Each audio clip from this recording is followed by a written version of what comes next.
Good morning, everyone. Welcome to the new session and new video. This video contains the ninth session of fourth unit, and in total, this is the 37th session of the modern business law. In this video, we will discuss section 19 and section 20 of Right to Information Act. Section 19 says about appeals, and section 20 says about penalties to the public authorities if they fails to perform their duties under the act.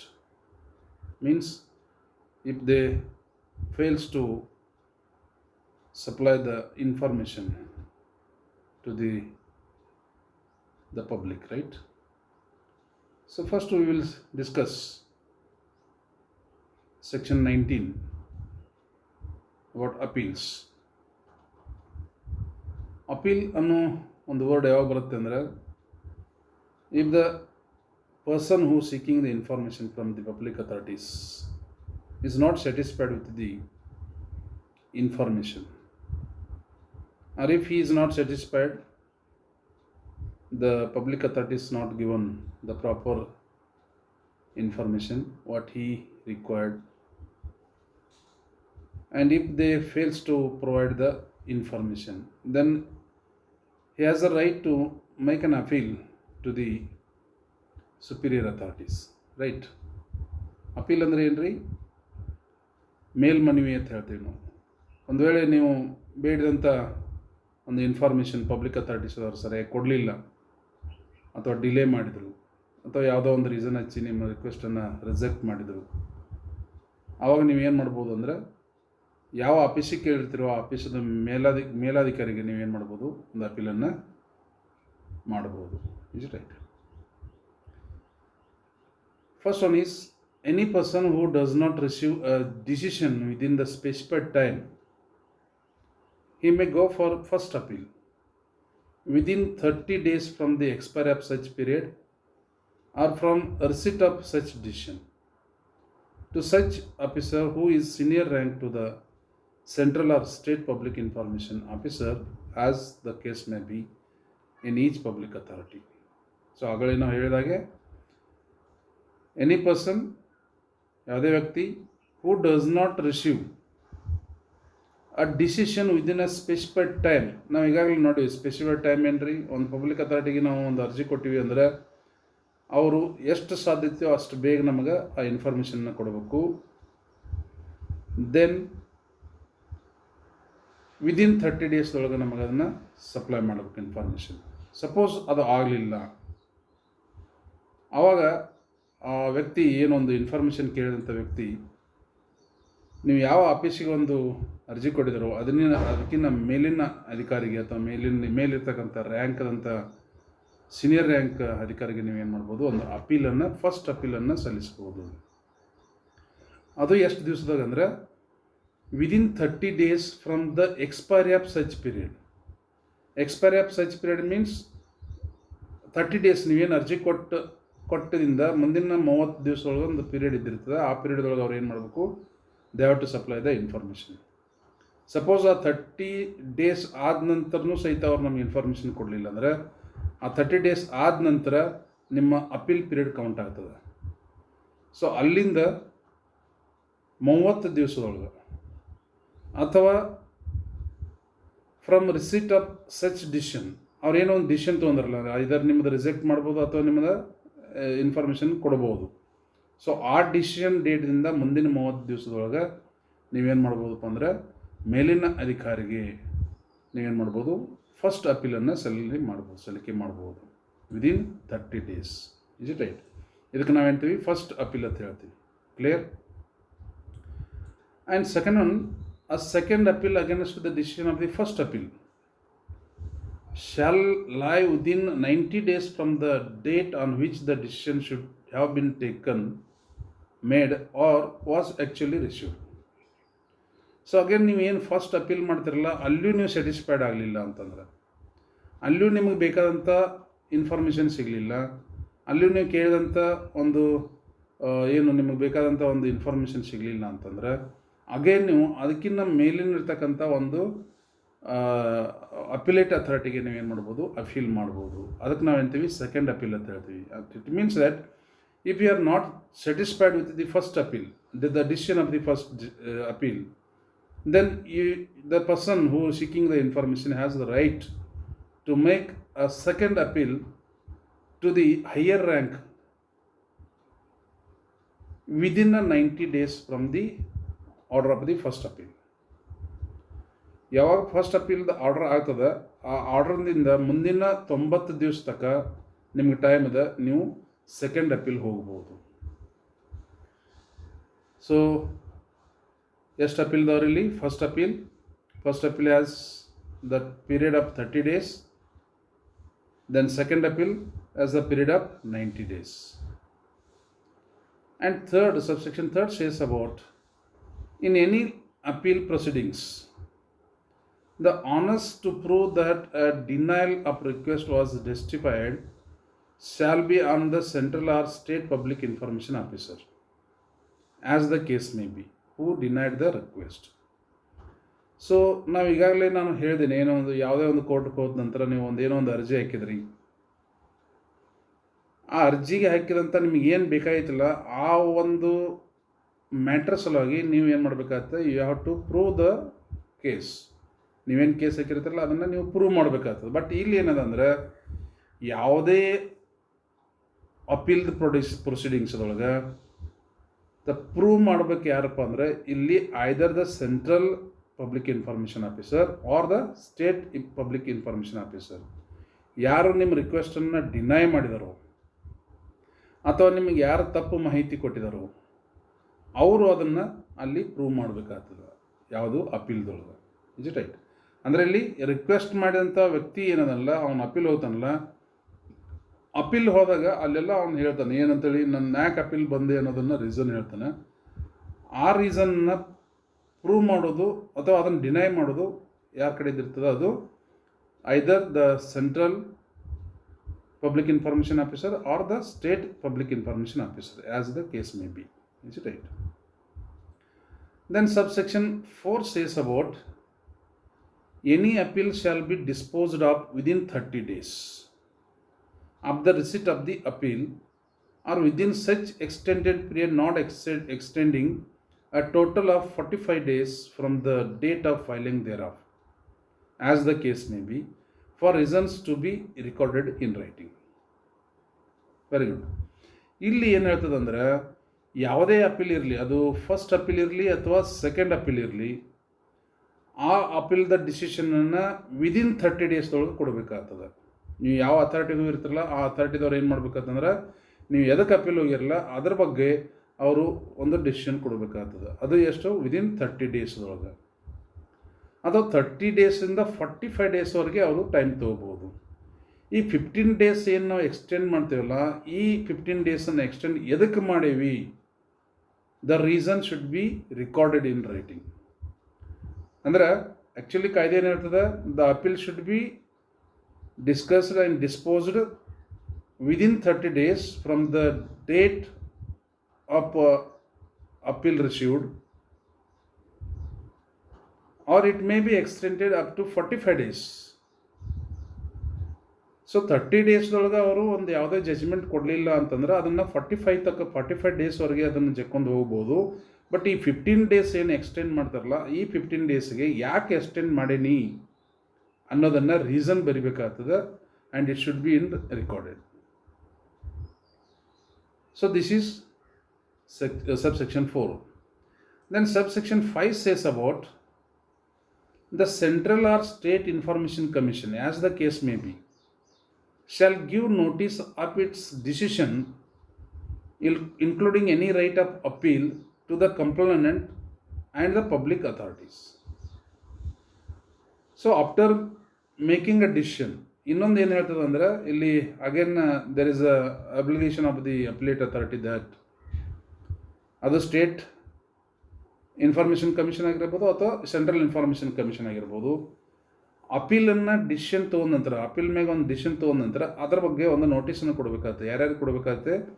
To the complainant ಯಾರೊಬ್ಬ citizen ಏನೊಂದು appeal ಮಾಡಿರ್ತಾರೆ ಅವ್ರಿಗೆ, ಮತ್ತು to the public authorities, ಇಬ್ರಿಗೂ ಕೂಡ ಏನು ಮಾಡ್ಬೇಕಾದ್ರೆ notice ಕೊಡಬೇಕಾಗ್ತದೆ. ಮತ್ತು ಅಲ್ಲಿ ಏನು ಹೇಳಬೇಕಾಗ್ತದೆ, ಕಂಪ್ಲೇಂಟ್ಗೆ ನೀವು ಅಪೀಲ್ ಹೋಗುವಂಥ ನಿಮ್ಗೆ ರೈಟ್ಸ್ ಇದೆ, ಕಂಪ್ಲೇಂಟಿಗೂ ಹೇಳಬೇಕು ಆ್ಯಸ್ ವೆಲ್ ಆಸ್ ಪಬ್ಲಿಕ್ ಅಥಾರಿಟೀಸನ್ನು ಹೇಳ್ಬೋದು. Suppose if the first appeal is against the public authorities, then public authorities may also make appeal to the next rank appellate authority. ಅಥವಾ ಫಸ್ಟ್ ಅಪೀಲ್ದೊಳಗೆ ರಿಕ್ವೆಸ್ಟ್ ಯಾರು complaint ಏನಲ್ಲ ಅವನ ವಿರುದ್ಧ ಬಂದಿತ್ತು ಅಂದರೆ ಅವರು ಕೂಡ ನೆಕ್ಸ್ಟ್ ಅಪೀಲ್ ಹೋಗ್ಬೋದು. ಈ ರೀತಿ ಅಂದರೆ ಯಾವುದೇ ಅಪೀಲ್ ಇರಲಿ, ಅಪೀಲ್ ಡಿಸಿಷನ್ ತೊಗೊಂಡ ನಂತರ ಎರಡೂ ಪಾರ್ಟಿಗೆ ಅಲ್ಲಿ ನೋಟಿಸ್ ಕೊಡಬೇಕಾಗ್ತದೆ.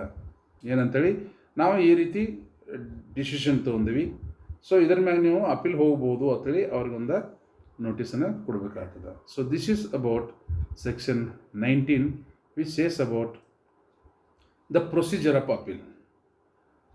ಇರುವಂಥ ಅಪೀಲ್ ಎಷ್ಟು ಎರಡು, first appeal and second appeal. So ಅವ್ರ ಬಗ್ಗೆ ಮತ್ತು ಅದು ಏನು ಹೇಳ್ತದೆ, ಪ್ರೊಸೀಡಿಂಗ್ಸ್ ಆಫ್ ದಿ ಅಪೀಲ್ ಬಗ್ಗೆ ಹೇಳ್ತದೆ, right.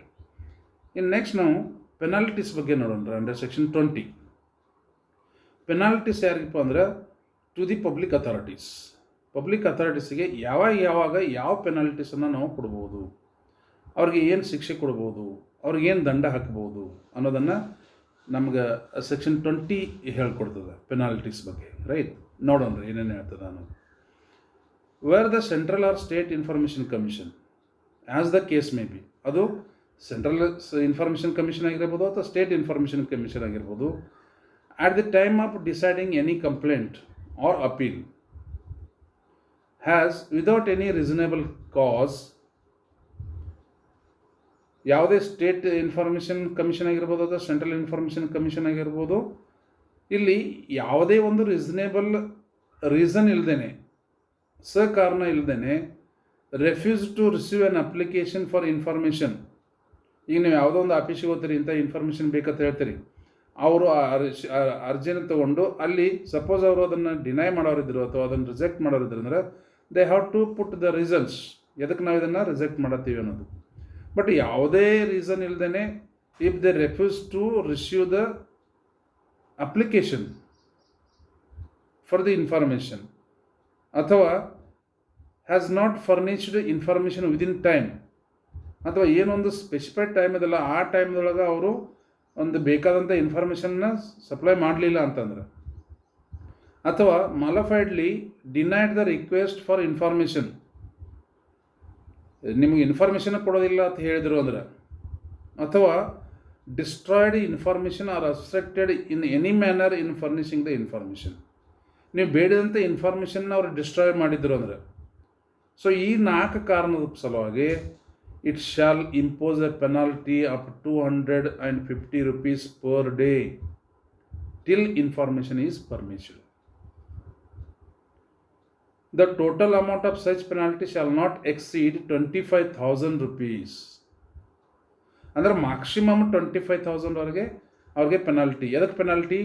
If they refuse to issue the application for information, or if they not furnished information within time, or malafidely denied the request of the information, or destroyed the information, or obstructed in any manner in furnishing the information. ಇವನ್ ಏನರ ಮಾಡಿದ್ರು ಅಂದ್ರೆ, ಅಥವಾ ನಿಮ್ಗೆ suppose ನೀವು application ಕೊಟ್ಟಾಗ ನಿಮ್ಮ ಅಪ್ಲಿಕೇಶನ್ನ ತೊಗೊಲಿಲ್ಲ ಅಂತಂದ್ರೆ ದಿವಸಿಗೆ 250 ರೂಪಾಯಿದಿಂದ, if it is proved, it is very important, if it is proved, ಆ ಪಬ್ಲಿಕ್ ಅಥಾರಿಟಿದವ್ರಿಗೆ ಅಥವಾ ಆ ಕನ್ಸರ್ನ್ ಆಫೀಸರ್ಸ್ಗೆ 250 ರೂಪಾಯಿ ಪರ್ ಡೇ ಪೆನಾಲ್ಟಿ ಇರ್ತದೆ. ಮತ್ತು ಈ ಪೆನಾಲ್ಟಿ ಅಪ್ ಟು 25,000 ತನಕ ನಾವು ಏನು ಮಾಡ್ಬೋದು, ಅವ್ರ ಮ್ಯಾಗ ಹಾಕ್ಬೋದು.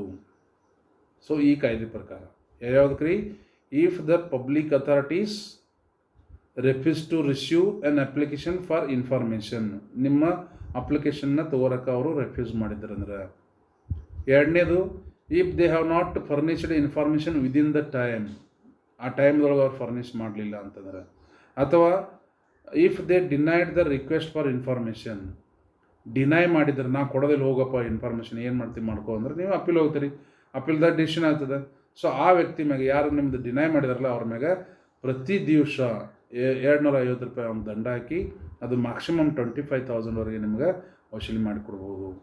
ಆರ್ ಡಿಸ್ಟ್ರಾಯ್ಡ್ ದ ಇನ್ಫಾರ್ಮೇಷನ್, ಅಥವಾ ನೀವು ಕೇಳಿದಂಥ ಇನ್ಫಾರ್ಮೇಷನ್ನ ಡಿಸ್ಟ್ರಾಯ್ ಮಾಡಿದ್ರಂದ್ರೆ, ಅಥವಾ ನಿಮ್ಮನ್ನು ಅಬ್ಸ್ಟ್ರಕ್ಟೆಡ್ ಮಾಡಿದ್ರಂದ್ರೆ, ಆ ಇನ್ಫಾರ್ಮೇಷನ್ ತಗೋರಕ್ಕೆ ಯಾರ್ದೋ ಕಡೆಯಿಂದ ಒತ್ತಾಯ ಹಾಕಿ ಇಂಥ ವ್ಯಕ್ತಿ ನಮಗೆ ಇನ್ಫಾರ್ಮೇಷನ್ ತಗೋರಕ್ಕೆ ಬರತ್ತಾನ, ಅವ್ನು ನೀವು ತಡೀರಿ ಅಂತ ಹೇಳಿದ್ರಂದ್ರೆ ಇನ್ ಎನಿ ಮ್ಯಾನರ್. ಸೊ ಇವೆಲ್ಲ ಕಾರಣಕ್ಕಾಗಿ ಅಂಡರ್ ಸೆಕ್ಷನ್ 20 ನಾವು ಏನು ಮಾಡ್ತೀವಪ್ಪ ಅಂದ್ರೆ ₹250 per day as a penalty, and this penalty is extended up to ₹25,000 in total. ಅಂದರೆ 25,000ವರೆಗೆ ಅವರಿಗೆ ನಾವು ದಂಡನ ಹಾಕಬಹುದು. ಇದು first. Where the Central or State Information Commission, as the case may be, at the time of deciding any complaint or appeal, has without any reasonable cause continuously failed to receive an application. First time ಅದು ನಾವೇನು first section ನೋಡಿದಿಲ್ಲ ಅಥವಾ ಸಬ್ section first ನೋಡಿದಿಲ್ಲ, ಅಲ್ಲಿ 25,000ವರೆಗೆ 250ರಿಂದ 25,000ಗೆ ನಾವು ಏನು ದಂಡ ಹಾಕ್ತೇವಲ್ಲ, ಅದು continuous ಆಗಿತ್ತು ಅಂದರೆ ₹250ದಿಂದ 25,000ವರೆಗೆ ಇದು ಫಸ್ಟ್ ಟೈಮ್ ಅವರು ಅಫೆನ್ಸ್ ಮಾಡಿದ್ರಂದ್ರೆ, ಅಂದರೆ ಫಸ್ಟ್ ಟೈಮ್ ನಿಮ್ಮ ರಿಕ್ವೆಸ್ಟನ್ನು ಡಿನೈ ಮಾಡಿದ್ರಂದ್ರೆ ಈ ರೀತಿ. ಇನ್ನು ಸೆಕೆಂಡ್ ಸೆಕ್ಷನ್ ಏನು ಸಬ್ ಸೆಕ್ಷನ್ ಏನು ಹೇಳ್ತಂದ್ರೆ, if they are continuously making the default, that is failed to receive an application for information continuously, or they have not furnished information within time continuously, and knowingly given incorrect or incomplete or misleading information. ಅಂದರೆ ನಿಮಗೆ ಬೇಕಾದಂಥ information ಬಿಟ್ಟು ಬೇರೆ information ಕೊಡೋದು, knowingly, innocently ಅಲ್ಲ, knowingly given incorrect, incomplete or misleading information continuously, then continuously destroying the information or obstructing in any manner in furnishing the information. So ಇದು continuously ಆಗ್ತಿತ್ತಂದ್ರೆ ಅವಾಗ ಪೆನಾಲ್ಟಿ ಏನದ ಅಂದರೆ, it shall recommended for disciplinary action against the central or state public information officer. ಅವ್ರ ಮ್ಯಾಗ disciplinary action ತೊಗೋಬೋದು. ಫಸ್ಟಿಗೆ ನಾವೇನು ಮಾಡ್ತೀವಿ, ಅವ್ರ ಮ್ಯಾಗ ಸಪೋಸ್ ಅವ್ರು ಒಂದು ತಪ್ಪು ಮಾಡಿದ್ರು ಅಂದ್ರೆ ಅವ್ರಿಗೆ ದಿವಸಿಗೆ 250ರಿಂದ 25,000ವರೆಗೆ ದಂಡ ಹಾಕ್ತೀವಿ. ಸಪೋಸ್ ಅದನ್ನ ಆ ಅಫೆನ್ಸನ್ನು ಅವರು ಕಂಟಿನ್ಯೂಸ್ಲಿ ಮಾಡ್ತಿದ್ರು, ಆ ತಪ್ಪನ್ನು ಕಂಟಿನ್ಯೂಸ್ಲಿ ಮಾಡ್ತಿದ್ರು ಅಂದ್ರೆ ಆವಾಗ ಅಪಿಲೇಟ್ ಅಥಾರಿಟಿ ಏನು ಮಾಡುತ್ತೆ, ಅವ್ರ ಮ್ಯಾಗ ಡಿಸಿಪ್ಲಿನರಿ ಆ್ಯಕ್ಷನ್ ತೋರಕ್ಕೆ ಒಂದು ರಿಕಮೆಂಡೇಶನ್ ಕೊಡ್ತದೆ. Under the service rules applicable to them, ಅವ್ರ ಸರ್ವಿಸ್ ರೂಲ್ಸ್ ಏನದಲ್ಲ ಆ ರೂಲ್ಸ್ ಒಳಗ ನಾವೇನು ಮಾಡ್ತೀವಪ್ಪ ಅಂದರೆ ಎನ್ಕ್ವೈರಿ ಅಂತ ಹೇಳ್ತೀವಿ, ಡಿಪಾರ್ಟ್ಮೆಂಟಲ್ ಎನ್ಕ್ವೈರಿ ಅಂತ ಹೇಳ್ತೀವಿ. ಸಪೋಸ್ ಅಲ್ಲಿ ಅವರು ತಪ್ಪು ಮಾಡಿದಾರೆ ಅಂತ ಕಂಡು ಬಂತಂದ್ರೆ ಅವ್ರನ್ನ ಸಸ್ಪೆಂಡ್ ಮಾಡ್ಬೋದು ಅಥವಾ ಅವರನ್ನು ನೌಕರಿಯಿಂದ ತೆಗೆದುಹಾಕ್ಬೋದು. ಈ ಡಿಸಿಪ್ಲಿನರಿ ಆ್ಯಕ್ಷನ್ ಅಂದರೆ ಏನು ರೀ, ಅವ್ರದ್ದು ಏನೊಂದು ತಪ್ಪು ಮಾಡಿದಾರಲ್ಲ ಆ ತಪ್ಪನ್ನ ಅವರು ಸರ್ಕಾರಿ ಅವ್ರದ್ದು ಏನೊಂದು ಸರ್ವಿಸ್ ರೂಲ್ಸ್ ಅದಲ್ಲ ಆ ರೂಲ್ಸ್ ಪ್ರಕಾರ ಅವ್ರ ಮ್ಯಾಗ ಕ್ರಮ ತಗೋಕೆ ಅವ್ರು ಏನು ಮಾಡ್ತಾರಪ್ಪ ಅಂದ್ರೆ ರಿಕಮೆಂಡೇಶನ್ ಮಾಡ್ತಾರೆ. So this is about what appeals and then penalties. Is it right? ನಾವೇನಮ್ಮ ನೋಡೋಣ ರೀ, ಅಪೀಲ್ ಅಂಡರ್ ಸೆಕ್ಷನ್ 19 ಅಪೀಲ್ ಬಗ್ಗೆ ಹೇಳ್ತದೆ. ಇಲ್ಲಿ 2 ಅಪೀಲ್ ಇದೆ. ಫಸ್ಟ್ ಅಪೀಲ್ ನಿಮ್ಗೆ ಏನೊಂದು ರಿಕ್ವೆಸ್ಟ್ ಮಾಡಿರೋ ಒಂದು ಪಬ್ಲಿಕ್ ಅಥಾರಿಟಿಗೆ ಅವ್ರು ಸರಿಯಾಗಿ ನಿಮ್ಗೆ ಇನ್ಫಾರ್ಮೇಷನ್ ಕೊಡಲಿಲ್ಲ ವಿದಿನ್ ಟೈಮ್ ಅಥವಾ ಡಿನೈ ಮಾಡಿದ್ರು ಅಂದರೆ ಅವಾಗ ನೀವೇನು ಮಾಡ್ಬೋದು, ಅವ್ರ ಮೇಲಿನ ಅಧಿಕಾರಿಗೆ ನೀವು ಏನು ಮಾಡ್ಬೋದು, ಫಸ್ಟ್ ಅಪೀಲ್ ಹಾಕ್ಬೋದು. ಆ ಫಸ್ಟ್ ಅಪೀಲ್ ಟೈಮ್ ಎಷ್ಟಿದಪ್ಪ ಅಂದರೆ ನಿಮ್ಗೇನು ಡಿಸಿಷನ್ ಕೊಟ್ಟಿರ್ತಾರಲ್ಲ ಆ ಡಿಸಿಷನಿಂದ ಅಥವಾ ನಿಮ್ಮ ಸ್ಪೆಸಿಫೈಡ್ ಪೀರಿಯಡ್ ಮುಗಿದ್ರಿಂದ 30 ದಿವಸದೊಳಗೆ ನೀವೇನು ಮಾಡ್ಬೋದು, ಫಸ್ಟ್ ಅಪೀಲನ್ನು ಹಾಕ್ಬೋದು. ಯಾರಿಗೆ ಹಾಕ್ಬೋದು ರೀ? To the next ranking officer. ಆಮೇಲೆ ಅಲ್ಲೂ ನಿಮ್ಗೆ ಸರಿಯಾದ ಇನ್ಫಾರ್ಮೇಷನ್ ಸಿಗಲಿಲ್ಲ ಅಥವಾ ನಿಮ್ಮ ಜಜ್ಮೆಂಟ್ ಸರಿಯಾಗಿ ನಿಮ್ಗೆ ಬೇಕಾದಂಥ ಜಜ್ಮೆಂಟ್ ಸಿಗಲಿಲ್ಲ ಅಂದರೆ ಅಗೇನ್ ನೀವು ಏನು ಮಾಡ್ಬೋದು, ಸೆಕೆಂಡ್ ಅಪೀಲ್ ಮಾಡ್ಬೋದು. ಸೆಕೆಂಡ್ ಅಪೀಲ್ ಯಾರಿಗೆ ಮಾಡ್ಬೋದು? ಈಗಾಗಲೇ ಏನು ಅಪಿಲೇಟ್ ಅಥಾರಿಟಿಗೆ ಇರಲ್ಲ ಅದಕ್ಕಿಂತ ಮೇಲಿನ ಅಪಿಲೇಟ್ ಅಥಾರಿಟಿಗೆ ನೀವು ಅಪ್ಲೈ ಮಾಡ್ಬೋದು. ಅದಕ್ಕೆ ನಾವು ಸೆಕೆಂಡ್ ಅಪೀಲ್ ಅಂತ ಹೇಳ್ತೀವಿ. ಅಲ್ಲಿ ನಿಮಗೆ ಟೈಮ್ ಸಿಗೋದು ಎಷ್ಟಪ್ಪ ಅಂದರೆ 90 days from the date of order of the first appeal. First appeal ಏನು ಆರ್ಡರ್ ಆಯ್ತಲ್ಲ ಅಲ್ಲಿಂದ 90 days ತನಕ ನೀವು ಏನು ಮಾಡ್ಬೋದು, ಒಂದು ಸೆಕೆಂಡ್ ಅಪೀಲನ್ನು ನೀವು ಮಾಡ್ಬೋದು. ಆಮೇಲೆ ಸಬ್ ಸೆಕ್ಷನ್ 3 ಏನು ಹೇಳ್ತದೆ, in any appeals proceeding the onus to prove, ಅಂದರೆ ಆ ಕೇಸನ್ನು ಪ್ರೂವ್ ಮಾಡುವಂಥದ್ದು ಜವಾಬ್ದಾರಿ ಯಾರ ಮ್ಯಾಗ ಇದಿರ್ತದೆ ಅಂದರೆ on the central or state public information officers as the case may be who denied the request. ಆಮೇಲೆ ಸಬ್ಸೆಕ್ಷನ್ 4 ಏನು ಹೇಳ್ತದೆ ಅಂದ್ರೆ any appeal shall be disposed within the 30 days. 30 daysದೊಳಗೆ ಈಗ ನಾವೇನು ಅಪೀಲ್ ಹಾಕಿರ್ತೀವಲ್ಲ ಅಪೀಲ್ ಹಾಕಿದ ದಿವಸದಿಂದ 30 ದಿವಸದೊಳಗೆ ಅವರು ಡಿಸಿಷನ್ ಕೊಡಬೇಕಾಗ್ತದೆ, ಆರ್ಡರ್ ಕೊಡಬೇಕಾಗ್ತದೆ, ಜಜ್ಮೆಂಟ್ ಕೊಡಬೇಕಾಗ್ತದೆ. ಅಥವಾ ಅದನ್ನು 45 ದಿವಸವರೆಗೆ ಎಕ್ಸ್ಟೆಂಡ್ ಮಾಡ್ಕೋಬೋದು. ಅಂದ್ರೆ ಅಗೇನ್ 15 days ಅವ್ರು ತೊಗೋಬೋದು. ಬಟ್ ಆ 15 days ಏನು ತೊಗೋತಾರಲ್ಲ ಅದಕ್ಕೆ ಅವ್ರು ಏನು ಮಾಡಬೇಕು, ರೀಸನ್ ಬರೀಬೇಕಾಗ್ತದೆ, ಎದಕ್ಕೆ ಅವರು 15 days ತೊಗೊಂಡ್ರು. ಆ್ಯಕ್ಚುಲಿ ಕಾಯ್ದೆ ಪ್ರಕಾರ 30 ದಿವಸದೊಳಗೆ ಡಿಸಿಷನ್ ಕೊಡಬೇಕಾಗಿತ್ತು. But they have taken 45 days. Why they are taken extra 15 days? They have to give the reasons. Is it right? Then first appeal ಆಗಲಿ ಅಥವಾ ಸೆಕೆಂಡ್ ಅಪೀಲ್ ಆಗಲಿ ಡಿಸಿಷನ್ ತೊಗೊಂಡ ನಂತರ ಅವ್ರು ಏನು ಮಾಡಬೇಕು, ಎರಡೂ ಪಾರ್ಟಿಗೆ ಒಂದು ನೋಟಿಸನ್ನು ಕೊಡಬೇಕಾಗ್ತದೆ. Is it right? ಇದು ಅಂಡರ್ ಸೆಕ್ಷನ್ 19 ಬಗ್ಗೆ. ಆಮೇಲೆ ಅಂಡರ್ ಸೆಕ್ಷನ್ 20 ಏನು ಹೇಳ್ತದೆ ಅಂದರೆ ಪೆನಾಲ್ಟಿ ಅಥವಾ ದಂಡ ಹಾಕೋದು. ದಂಡ ಯಾರಿಗೆ ಹಾಕಬೇಕು? If they refuse to receive an application for information. ನೀವು ಯಾವುದೇ ಪಬ್ಲಿಕ್ ಅಥಾರಿಟಿ ಕಡೆ ಹೋಗಿರ್ತೀರಿ, ನಿಮಗೆ ಇನ್ಫಾರ್ಮೇಷನ್ ಬೇಕಾದನ್ನು ಕೇಳಿರ್ತೀರಿ, ಅವ್ರು ನಿಮ್ಮ ಅಪ್ಲಿಕೇಶನ್ನ ತೊಗೊಲಿಲ್ಲ ಅಂತಂದ್ರೆ ಒಂದು. ಎರಡನೇದು, if they R not furnishing the information within time, ಆ ಸ್ಪೆಸಿಫಿಕ್ ಟೈಮ್ ಏನಿತ್ತಲ್ಲ ಆ ಟೈಮ್ದೊಳಗೆ ಅವ್ರು ಇನ್ಫಾರ್ಮೇಷನ್ ಕೊಡಲಿಲ್ಲ ಅಂದ್ರೆ ನೀವು ಅಗೇನ್ ಅಪೀಲ್ ಮಾಡ್ಬೋದು, ದಂಡ ಹಾಕ್ಬೋದು. Then malafidely denied the request for information. ನಿಮ್ಮ ಒಟ್ಟೆ ಏನೋ ಅವ್ರು ಮಾಡಿ ನಿಮ್ಮದು ಇನ್ಫಾರ್ಮೇಷನ್ ಅಪ್ಲಿಕೇಶನ್ ಅಥವಾ ರಿಕ್ವೆಸ್ಟನ್ನೇ ಡಿನೈ ಮಾಡಿದ್ದಾರೆ ಅಂದರೆ, ಅಥವಾ ನಿಮಗೆ ಏನು ಕೇಳಿದ್ರೆ ಆ ಇನ್ಫಾರ್ಮೇಷನ್ನ ಡಿಸ್ಟ್ರಾಯ್ ಮಾಡಿದ್ದಾರೆ ಅಂದರೆ, ಅಥವಾ ನಿಮ್ಮನ್ನು ಅಬ್ಸ್ಟ್ರಕ್ಟೆಡ್ ಮಾಡಿದ್ರು ಅಂದರೆ, ನಿಮ್ಮ ತಡೆ ಹಿಡಿದಿದ್ರು ಅಂದರೆ, ಯಾರ್ದೋ ಒಂದು ಒತ್ತಾಯದಿಂದ ನಿಮ್ಮನ್ನು ತಡೆ ಹಿಡಿದಿದ್ರು ಅಂದರೆ, ಈ 4 ಕೇಸ್ದೊಳಗೆ ಈ ರೀತಿ ಅವ್ರು ಏನಾರ ತಪ್ಪು ಕಂಡು ಬಂದಿತ್ತು ಅಂದರೆ ಅವ್ರಿಗೆ ದಿವಸಿಗೆ 250 ರೂಪಾಯಿದಿಂದ 25,000ವರೆಗೆ ಅವ್ರಿಗೆ ನಾವು ದಂಡ ಹಾಕ್ಬೋದು. ಮತ್ತು ಈಗೇನು ನಾವು ಹೇಳಿದಂಥ 4 ತಪ್ಪುಗಳು ಅವರು ಕಂಟಿನ್ಯೂಸ್ ಮಾಡ್ತಿದ್ರು ಅಂದ್ರೆ ಅಗೇನ್ ಅಪಿಲೇಟ್ ಅಥಾರಿಟಿ ಏನು ಮಾಡ್ತದೆ, ಅವ್ರಿಗೆ ಡಿಸಿಪ್ಲಿನರಿ ಆ್ಯಕ್ಷನ್ ತೋರಕ್ಕೆ ಅವ್ರಿಗೇನು ಒಂದು ರಿಕಮೆಂಡೇಷನ್ ಮಾಡ್ತದೆ. So this is about the appeal and penalties. ಇಲ್ಲಿ ನಿಮಗೆ 15 marks ಕ್ವಶನ್ ಕೇಳ್ಬೋದು. Explain the appeal regarding the appeal and penalties of right to information act ಅಂತ ಕೇಳ್ಬೋದು. ಅಥವಾ 5 marks ಕ್ವಶನ್ನು ಕೇಳ್ಬೋದು. ಹೆಂಗಂದರೆ ಸಪ್ರೇಟಾಗಿ ಅಪೀಲ್ ಬಗ್ಗೆ ನಿಮ್ಗೆ ಕೇಳ್ಬೋದು ಕ್ವಶನ್ನ, ಅಥವಾ ಪೆನಾಲ್ಟೀಸ್ ಬಗ್ಗೆನೂ ಕೇಳ್ಬೋದು. ಸೊ ಸಪ್ರೇಟಾಗಿ ಕೇಳಿದ್ರು ಅಂದರೆ ಅಲ್ಲಿ 5 marks ಕ್ವಶನ್ ಕೇಳ್ತಾರೆ. ಸೊ ಇರೋ 5 ಪಾಯಿಂಟ್ಸ್ ಇದಾವಲ್ಲಿ ಅವ್ರು ನೀವು ಎಕ್ಸ್ಪ್ಲೇನ್ ಮಾಡಬೇಕು. ಇಲ್ಲ 15 marks ಕ್ವಶನ್ ಕೇಳಿದ್ರೆ ಅಂದರೆ ಫಸ್ಟ್ ನೀವು ಏನು ಮಾಡಬೇಕು, ಅಂಡರ್ ಸೆಕ್ಷನ್ 19 ಅಪೀಲ್ ಬಗ್ಗೆ ಬರೀಬೇಕು. ಅಪೀಲ್ದಾಗ ಏನೇನು ಪ್ರಾವಿಷನ್ಸ್ ಇದಾವೆ, ಅಪೀಲ್ದು ಯಾವ ರೀತಿ ನಡೆಸ್ತಾರೆ.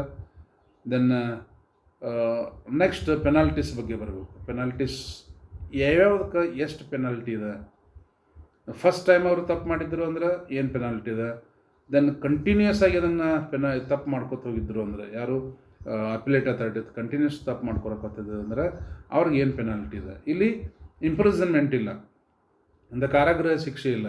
ಇಲ್ಲೇನದ ಪೆನಾಲ್ಟಿ ಮಾತ್ರ ಇದೆ, ದಂಡ ನಾವು ಅವ್ರ ಮ್ಯಾಗೆ ದಂಡ ವಸೂಲಿ ಮಾಡ್ಬೋದು, ದಂಡ ಹಾಕ್ಬೋದು ಅವ್ರ ಮ್ಯಾಗೆ. So this is about penalties. Okay, thank you friends.